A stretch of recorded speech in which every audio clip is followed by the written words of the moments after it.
Hello and welcome finally to part 6. This year we've had a particularly vile winter, not to do with cold or frost or snow but just wet and dark. We've been held up endlessly by bad weather and bad light, so we've had a bit of a delay. What you're looking at here is the internal door. This is a heavy, solid oak veneer fire door that sits just in front of the UPVC door we installed last time.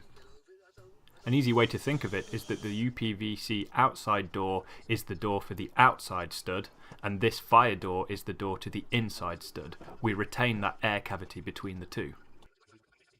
As I've been trying to demonstrate all along, that air cavity is crucial to the soundproofing process. The outside stud is completely isolated from the inside stud with around 1.5 inches of air gap all the way around. We retain that in the windows and we retain that here in the doors as well.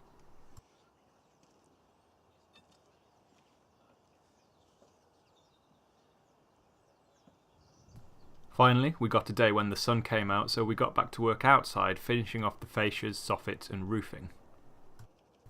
You may remember from last time we left the ends of the roof unattended. We're going to finish those off today with the fascias and soffits.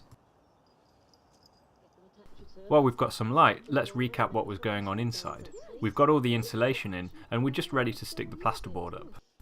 Before we do, we need to put up a waterproof membrane all the way across, but we'll do that after we've finished the roof.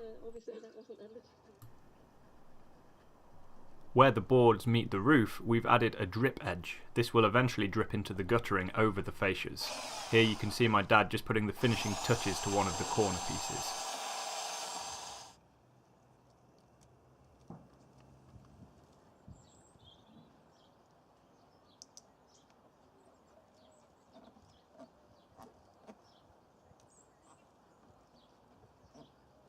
With those corner pieces in place, we can finally install the end fascias, giving it a nice finished look. I won't go into any great detail about this because it's pretty standard construction for any building. This is not unique to this particular studio. With both end fascias in place, a nice decoration finishes it off. With those ends finished, we can finally get around to doing the roof. With the roof unfinished through the wet winter, it was quite stressful, so we were very keen to get it watertight. We opted for heavy-duty shingles rather than any tiles. This is a lot cheaper and also completely durable and weatherproof. It's easy to install as well. You simply put it in position and tack it in, and then there's a tar on each shingle that melts in the sun and adheres itself to the next shingle.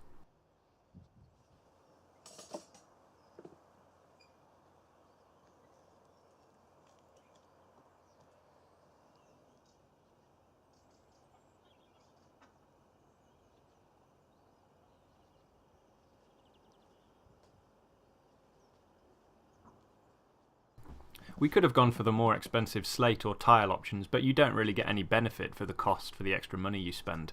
These shingles are easy to install, quite cheap, and they're just the same as what you'd get on a shed or other outbuilding. Nevertheless, they're very durable, so we shouldn't need to replace them anytime soon. If we do need to replace them, it's easily done.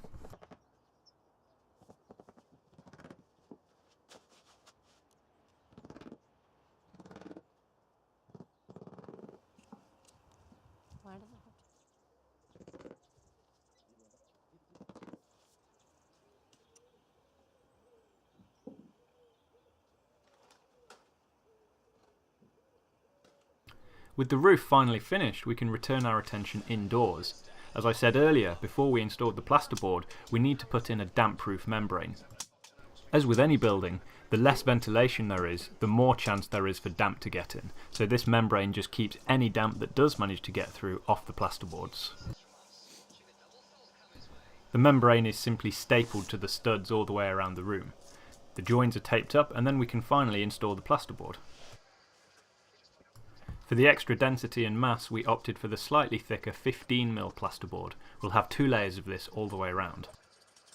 What you're watching here was probably the most difficult part of this process, just the two of us trying to install a large sheet on the ceiling. Each piece of plasterboard had its position planned beforehand, so we couldn't just put it up anywhere, it had to be very specific and aligned with individual studs. Regulations indicate you need more screws more often on ceiling mounted plasterboard. For both layers of plasterboard in total, we'll get through about 5,000 individual tack screws. Using whole and parts of plasterboards, we build the first layer like a jigsaw. We changed this configuration for the second layer so that none of the gaps or joins line up.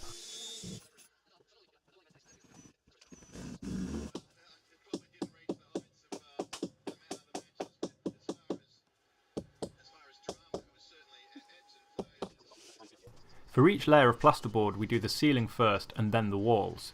This kind of allows the ceiling to sit on top of the wall plasterboards.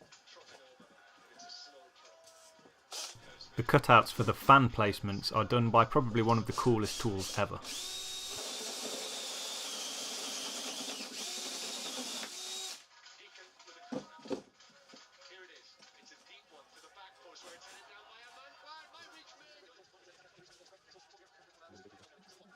This time we enlisted help to get this one up.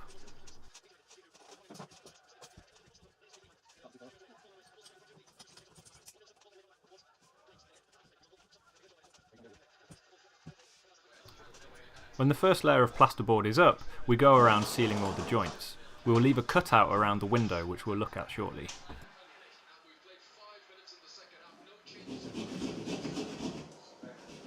Before we install the second layer of plasterboard, we need to install the internal glazing.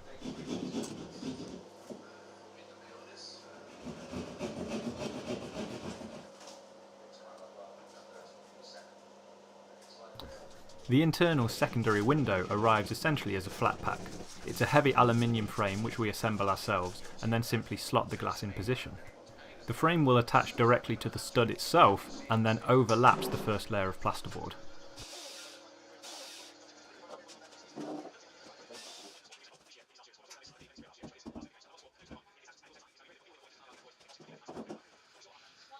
When installing the frame, we needed to ensure we left the depth of one plasterboard so that that plasterboard could slot just inside the frame. With the frame in position, the glass panels simply slot into place. They sit freely on a rubber track and can slide in either direction. However, when they're closed, they do form a tight seal. This inner glazing is 7mm thick, specially designed acoustic glazing of a different thickness to the outside glazing. If you're installing two windows and you use the same thickness for each window, there is a danger that the frequencies will resonate together, causing the glass to vibrate at the same time. This is not good for sound isolation. Instead, try and make sure that the glass panes are of different thicknesses.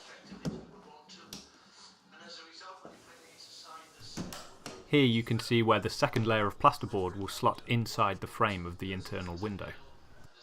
Before we do that, we seal any of the gaps with the expanding acoustic foam and trim this later so that the boards can slot into position. Now onto the second layer of plasterboard. We use a noise-proofing compound called green glue. This is applied to the back of the second layer and forms a kind of seal. However, this green glue doesn't really solidify. Instead, it converts any sound into heat, dispersing the energy trying to pass through the wall. Now you'll remember earlier how difficult I said it was trying to do this with just the two of us, and when we did the rest of the ceiling we enlisted help. That was why. Fortunately, we managed to save all of that very expensive green glue and apply it to a fresh plasterboard. Enlisting help this time, we did manage to get that new board into position. The rest followed relatively easily. I had originally planned for this part 6 to be the last episode, but there's still so much left to do that I hadn't thought of that the episode would have been too long. Hopefully, next time on part 7 will be the finishing touches, but I can't promise, so stay tuned and let's find out. Thanks for watching and see you on the next one.